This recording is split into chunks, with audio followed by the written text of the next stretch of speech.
ربنا ظلمنا أنفسنا وإن لم تغفر لنا وترحمنا لنكونن من الخاسرين ربنا فاغفر لنا ذنوبنا وكفر عنا سيئاتنا وتوفنا مع الأبرار رب ارحمهما كما ربياني صغيرا رب ارحمهما كما ربياني صغيرا রব্বুল আলামিন আল্লাহ কোন শীতের মধ্যে ঐতিহাসিক খোলাপাড়াবাসীর উদ্যোগে আল্লাহ 49তম তাফসীর মাহফিলের আজকে তৃতীয় দিনের শেষ রজনীতে আল্লাহ গভীর রজনীতে মালিক রে আমরা কিছু সংখ্যক গুনাহগার বান্দা আল্লাহ তোমার আদালতের কাঠগড়ায় আসামির মতো দাঁড়াই ভিক্ষুকের মতো দুইখানা হাত বাড়াইছি এ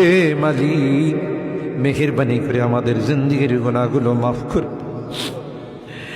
ও রব্বে করিম তুমি তাকাইয়া দেখো বুড়া মানুষগুলো ঘরে যায় না আগে মা বোনরাও ঘরে যায় না আমার কলিজার টুকরা সন্তান যুবকরাও ঘরে যায় কাঙ্গালের মতো হাত বাড়াইছি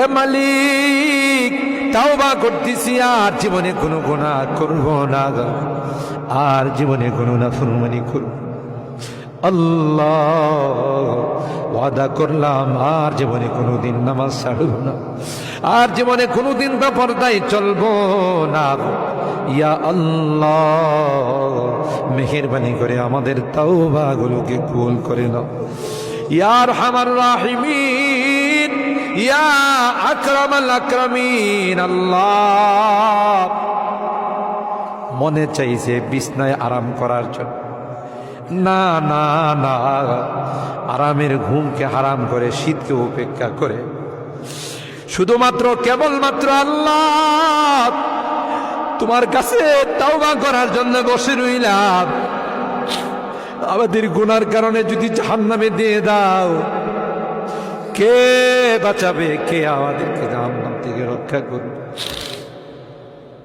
ও মালিক কিয়ামতের কঠিন ময়দানে আমাদেরকে তুমি গুনাহগার বলে ডাক দিও না ইয়া আল্লাহ কোরআনের মধ্যে আছে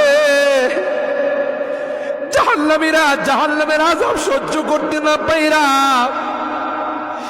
করুতি মিনতির সাথে কাকুতি মিনতির সাথে বলবি ইয়া মালিক লিয়াকদি আলাইনা রাব্বুক এ জাহান্নামের দারোগা মালিক ভাই আর সহ্য হয় না আর সহ্য হয় না মালিক রে কো আমাদের জন্য কোনো ফায়সালা করে দে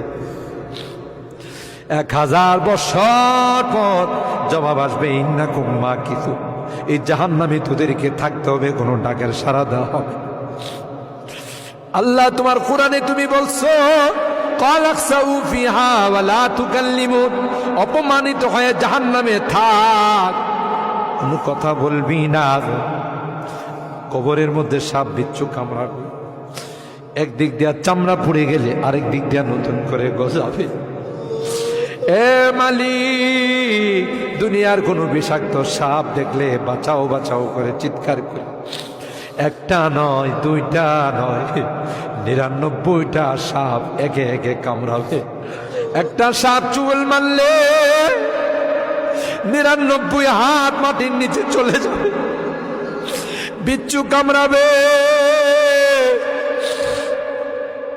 আমি চতুর্দিকে বলবো বাঁচাও বাঁচাও কেউ আমার কাছেও যাবে আমার ডাক কেউ শুনবে না আল্লাহ এই জন্যে আজকে চোখের পানিগুলো ছেড়ে কাঁদতেছি আল্লাহ তোমার নবী বলেছেন উম্মাত গুনাহ করে যদি আল্লাহর ভয়ে জাহান্নামের ভয়ে কবরের ভয়ে যদি চোখের পানি ফেলতে পারো রে আল্লাহ পাক তোমার চোখের পানি দিয়ে জাহান্নামের আযাবকে অফ করে দিবে এ মালিক এই বুড়া মানুষগুলো কান্দে পর্দার আড়ালের মা বোনরা কান্দে আল্লাহ আমার যুবকরা কান্দে আলেম ওলামারা কান্দে তুমি যদি মাফ না করো ক্ষমা না করো কার কাছে যাব কে আমাদেরকে মাফ করবে আমাদের তো দ্বিতীয় কোনো খোদা নাই যার কাছে গিয়ে মাফ চাবো আল্লাহ মেহেরবানি করে আমাদের তাওবাগুলোকে কবুল করে নাও ইয়া রাব্বাল আলামিন।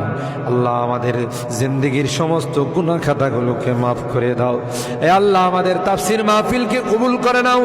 এই তাফসীর মাহফিল যে মুরব্বীরা শুরু করেছিলেন, অনেক মুরব্বীরা আমাদের মাঝে নাই, অন্ধকার কবরের বাসিন্দা হয়ে গেছে, আর কোনো দিন আমাদের তাফসীর মাহফিল আসবে না।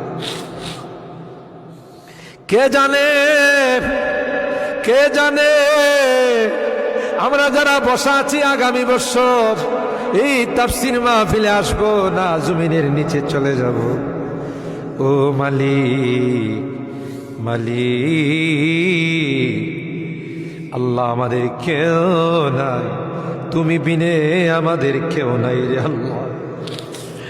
একটা মা যদি হারানো সন্তান পায়, মা বুকিনে কুলনে চুমু খায়, আমরা শয়তানের ধোঁকায় পড়ে রাস্তা হারাইয়া তোমার রাস্তা ছেড়ে দেয়া গুনার রাস্তায় চলে গেছিলাম। বিজাতিদের উৎসবে আমরা উৎসাহিত হয়েছিলাম, আজকে মাপ চাই, মাপ চাই, তাওবা করলাম আল্লাহ, আর জীবনে কোনো গুনাহ করব না।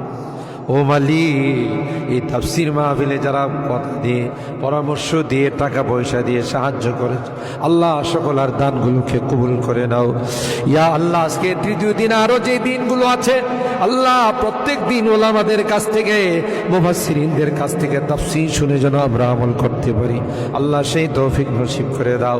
আমাদের রোগীদেরকে পরিপূর্ণ শিফা নসিব করে দাও ইয়া আল্লাহ। অনেক রোগীরা দোয়া চাইছেন, সকলকে পরিপূর্ণ শিফা নসিব করে দাও, শিফায়ে কামেলা আজলা দায়মা মুস্তামিরা নসিব করে দাও। অভাবীদের অভাবকে দূর করে দাও, পেরেশানিওয়ালাদের পেরেশানিকে দূর করে দাও। এ মালিক, মুসিবত জাদাদেরকে মুসিবত থেকে উদ্ধার করে দাও ইয়া আল্লাহ। এখানে যারা হাত উঠাইছেন, জানি না কে কি উদ্দেশ্য নিয়ে হাত উঠাই, সকলার দিলের নেক মাকাসিদ গুলো পূরণ করে দাও আল্লাহ। আমার মুরব্বীদেরকে আবু বকরের মতো বানাই দাও আল্লাহ। আমার যুবককে, কলিজা টুকরা সন্তানদেরকে জান্নাতি কাফেলার সদস্য বানাই দাও। আমার মা বোনদেরকে আল্লাহ, আম্মা জান খাদিজাতুল কুবরা, আয়েশা সিদ্দিকা, ফাতেমাতুজ জাহরার মতো বানাই। মালিক রে, আজকের মোনাজাতে শেষবারের মতো বারবার মা বাবার কথা মনে পড়ে, জানি না কার মা নয়, কার বাবা। এখানে আমরা যারা হাত উঠাইছি আল্লাহ, অনেকেরই মা নাই, অনেকেরই বাবা নাই রে আল্লাহ। কতদিন হয়ে গেল কবরের বাসিন্দা হয়ে গেছে, কবরের পাশে যাইয়া মা মা মা বলে চিৎকার করি, কোনো জবাব নেই। কত আদর স্নেহ মায়া মমতার সোহাগ দিয়ে আমাকে বড় করে, নিজে না খাইয়া আমার খানার ব্যবস্থা করছে। মা জনম দুঃখিনী মা আল্লাহ, যার চেহারার দিকে তাকাইলে কবুল হজের সব পাও। বাড়িতে ফিরতে দেরি হলে ডাক্তার সাথে সাথে মা দরওয়াজাটা খুলে দিত। আজকে বাড়িতে যাই কত টাকা ডাকি, কেউ যে আমার দরওয়াজাটা খুলে দেয় না, কারণ আমার জনম দুঃখিনী মা যে দুনিয়াতে নেই। বাবা কাঁধে কোলে নিয়ে আমাকে বড় করছে, অনেক সময় মনে চাইছে অনেক কিছু খাইতে, তা খায় নাই। ভালো কাপড় চুপড় পরতে মনে চাইছে, তাও আমার বাবা পড়ে নাই। জায়গা জমি বাড়ি ঘর সব কিছু দিয়া অন্ধকার খবরে আজকের মোনাজাতে বারবার ওই মা বাবার চেহারাগুলো মনে পড়তেছে। গুনার কারণে